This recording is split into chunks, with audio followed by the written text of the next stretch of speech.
During my weekly one-on-one, my boss smiled and said, "Your roles change effective immediately. You report to Kyle now." Kyle, who once asked me how to open a zip file, leaned back and said, "Try not to cry too much, okay." HR claimed it was a growth opportunity. So I quietly sent an email to legal with 37 pages of Kyle's mistakes. And this morning they called an emergency meeting because I worked at a mid-sized tech company in Cincinnati, Ohio. Not one of those sleek Silicon Valley startups with kombucha on tap and inspirational quotes on the walls. This place was beige fluorescent and dying slowly in the hands of execs who loved buzzwords but didn't understand the work that actually kept us afloat. For 7 years, I ran a team in IT infrastructure. I wasn't flashy. I wasn't the loudest in meetings, but I was dependable. Everyone from compliance to dev relied on me. I kept everything running: servers, security protocols, onboarding systems, you name it. My boss, Don, was one of those middle management guys who survived purely by blending in. No one hated him. No one respected him either. He'd float from meeting to meeting, never taking notes, always agreeing with whoever had the loudest voice. That strategy worked for him until we got acquired by a bigger firm from Chicago. New blood started coming in. Policies changed. People left or got realigned. But I kept my head down until last Thursday. My weekly one-on-one with Don took a sudden turn. It was supposed to be a 15-minute check-in, but Don showed up smiling too much. I knew that fake grin. It was the one he wore when he was trying to pitch layoffs as fresh starts. He said, "Hey, just a heads up, your role's shifting a bit. You'll still be involved, but effective immediately. You'll report to Kyle now." Kyle, a guy I personally trained 2 years ago. He once asked me how to open a zip file, and that wasn't a joke. He also once forwarded a phishing email to the whole company, thinking it was legit. I looked at Don. "You're serious?" Kyle was already sitting in the next room, smirking through the glass. He walked in like he owned the place, leaned against the doorframe. "Try not to cry too much, okay?" he said with that smug, sideways grin he always wore. I didn't respond. Not because I was stunned, because something snapped inside me. Don said, "It's a growth opportunity for both of you." That was HR's new line for everything they didn't want to deal with. I nodded. "Sounds great. Can I have a day to get things transitioned?" Don smiled. Of course. He had no idea I wasn't talking about my workload. The Kyle file was born that night I went home, opened my work laptop, and started combing through my inbox, tickets, Slack messages, and every audit trail I could find. Kyle had left a paper trail of idiocy over the past 2 years, and I had receipts for all of it.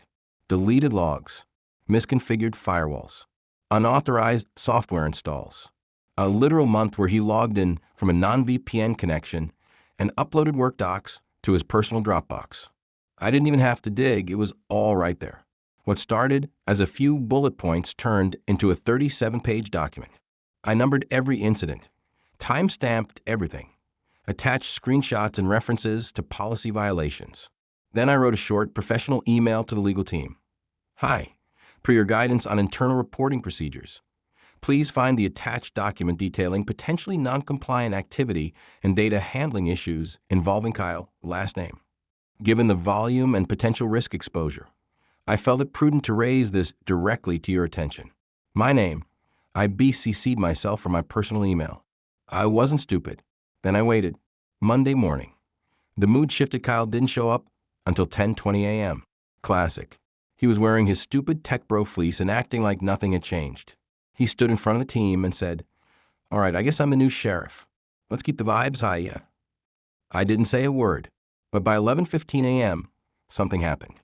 Legal 3 people in suits walked past the IT bullpen with stone faces. They never came down here. They went straight into a glass conference room. HR followed, then Don, then Kyle. That's when I got the calendar invite. Subject: emergency HR/legal review. Attendance required. Immediately I walked in, sat down across from them, and waited. Kyle looked nervous. Don wouldn't look me in the eye. The head of legal, a woman named Marcia, opened with, "Thank you for flagging this. We've reviewed the document. We have several questions." Kyle tried to talk. Marcia shut him down. "I suggest you don't speak until we're done, Mr. Brenner." She turned to me. "Can you confirm that these entries are accurate and the timestamps are unaltered?" "Yes." What's your understanding of the company's data handling policy, especially regarding personal cloud storage? I quoted it word for word. I helped write the damn policy. Kyle's face was red, sweat on his temple. Marcia kept going. Have you witnessed or been asked to conceal any of these incidents? I hesitated. Then I told them about the conversation 6 months ago, where Kyle told me, hey, just make the alert go away. No one's going to check the logs. That got written down fast. The meeting went on for 2 hours. I left drained, but also lighter. By Tuesday morning, Kyle was on leave. That was the official wording. But the rumor mill knew better. Someone from facilities was seen clearing his desk. His laptop was gone. His badge was deactivated. Don didn't say a word to me. He avoided my desk entirely. But HR did schedule a meeting with me. They offered me a new position, senior advisor, on IT compliance, a promotion, a raise. I smiled and politely declined. I didn't want to work under cowards who only listened after being threatened with exposure. Instead, I accepted an offer from a healthcare firm in Columbus. Same pay, better culture, real leadership. They needed someone who could clean up their data handling mess. I started last month, and I finally feel human again. I don't regret sending that file, but I do regret waiting so long. Kyle thought being loud made him smart. Don thought playing neutral made him safe. But people remember who showed up day after day, solving real problems, without needing credit. I didn't shout. I didn't beg. I just documented. The way you'd record a slow, quiet collapse of something that was never solid in the first place. It was a Saturday morning. I was in my kitchen in Columbus, making coffee, still getting used to my new apartment. The new job was going smooth. People actually listened to each other. No one rolled their eyes at basic questions. It felt like stepping out of a toxic house and finally breathing clean air. My work phone from the old company had been wiped, but I still had my personal number linked to a few old contacts. That's when I saw the message pop up from Miguel, old coworker. Dude, you sitting down? Kyle's trying to come back. I just stared at the screen. HR is saying he wasn't properly trained, and that reinstatement is being reviewed. Don's pushing for it. I called Miguel. What the hell are you talking about? I asked. He filled me in. Turns out, after Kyle was put on leave, he hired a lawyer. Started claiming that I had sabotaged him. Said I had manipulated the logs. That I had a personal vendetta and was trying to make him look bad after being passed over. HR apparently didn't bite at first. But Don, that snake, actually backed him up. Miguel said Don gave a statement to legal saying that the documentation may not reflect the full context of events and that Kyle had shown real growth since his promotion. That's when it hit me. Don was covering his own ass. He knew Kyle was an idiot, but letting Kyle crash and burn made him look like he couldn't judge talent. So now he was rewriting history, trying to make me the villain. I was pissed, but I didn't respond right away. I needed facts, just like before. I pulled my own insurance policy out of cold storage. What Don didn't know was that before I left, I made a backup. Not of anything confidential, I wasn't dumb, but of every internal email and Slack message I was legally allowed to keep. Things directly involving me. Conversations, meeting notes, my own performance records. I pulled them up, indexed, dated, archived, and sure enough, I had them. Messages from Kyle where he begged me to just fix it and don't tell Don. A Slack DM where Don told me, let's not put that in writing, after I flagged a huge security hole caused by Kyle. Screenshots of Jira tickets where I closed out Kyle's incomplete work myself to stop launches from being delayed. And most importantly, the original IT audit report I sent to Don 6 months earlier, where I listed multiple Kyle screw-ups. And Don replied, let's keep this internal. They couldn't say they didn't know. They just didn't care. I didn't send the info to legal this time. I did something else. I made a phone call to someone who hated Don more than I did Tasha. She used to be a senior project manager. Smart as hell. Tough as nails. She left a year ago after Don threw her under the bus during a client meeting. She now worked in PR for a tech ethics watchdog nonprofit based in Chicago, the same city as the firm that had acquired our company. I asked her a simple question. How would your team feel about an anonymous internal leak showing compliance failures and HR cover-ups tied to a major corporate acquisition? She didn't hesitate. We'd love it. She gave me a secure upload link. I scrubbed the files, removed names that didn't need to be hurt, and submitted everything. The emails, the Slack messages, Even a few grainy screenshots of Kyle leaving early while systems were down. I didn't hear anything for a week. Then the storm hit. The headline? New acquisition or old mess. Inside the chaos of Trimax Tech's risky integration. And the execs trying to bury it, the article named Don. It named Kyle. It didn't name me, but it quoted exact phrases from my documents. Miguel messaged me again. Holy S ****, bro. Did you do this? I didn't reply. I watched the fallout unfold like a slow-moving avalanche. Don was reassigned within 48 hours. HR had retired early. Kyle? Flat out fired. For good this time. But the twist? It was surreal. I got a call from their office. They thanked me unofficially and asked if I'd be willing to come in as a consultant to help rebuild the mess that Don and Kyle had left behind. Just a short-term contract, they said. We'd pay premium. I asked them one question. Will anyone I report to have ever worked under Don? They said no. I said yes. Now I do 1 day a week back in Cincinnati. I sit across from people who used to ignore me and pretend I didn't exist. Now they hang on my words. Now they ask me to teach them what I already taught Kyle 2 years ago. The irony doesn't make me feel good. It just reminds me how fake everything is when people don't take responsibility until they're forced to. I was walking out of the building after one of my sessions. Elevator dinged, doors opened, and there she was, Amber, Kyle's ex. She used to work in marketing. I hadn't seen her since the company holiday party over a year ago. She looked exhausted. She saw me, gave me a look like she wasn't sure if she should speak. But she did.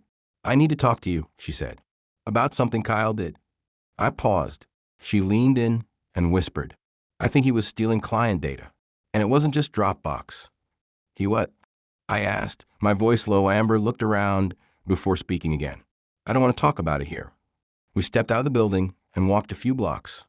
She seemed nervous, checking behind us like someone was following her. We ended up at a small coffee shop off Vine Street. Sat at a back booth. She didn't touch her drink. Then she said it.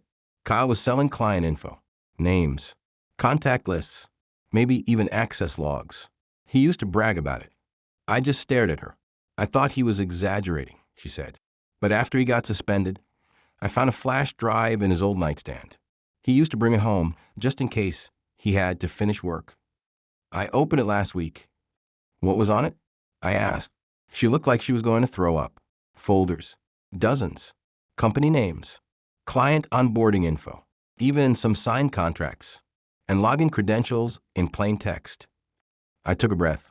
Amber, that's felony level stuff. I know, she said. That's why I'm telling you. I didn't know who else to go to. You should go to legal, I told her. I don't trust them. Not after how they tried to bring him back. I couldn't argue with that. Do you still have the drive? I asked. She nodded. I made a copy. I hid the original. If anything happens to me, I wrote a note. Sent it to a friend. That stopped me cold. Is Kyle threatening you? She didn't answer right away. He showed up at my place last night, drunk, yelling. Said I ruined his life. That I'd better keep my mouth shut or he'd fix it another way. I looked at her hard. You need to file a report with the police. She shook her head. I've got a job interview next week. I can't get pulled into some legal war. I just want him gone. I understood, but I also knew we couldn't sit on this. I contacted Tasha again, the PR contact at the Ethics Watchdog group. Told her I had a new tip, something serious, and that I needed help making sure it got handled right. She connected me with a tech forensics contact. I met the guy the next day. Quiet office, clean desk, the kind of guy who's seen things most people wouldn't understand. He verified the drive. It was real, encrypted files, logins, names. Some of the data was from a health company we handled, meaning it potentially violated HIPAA. He turned pale.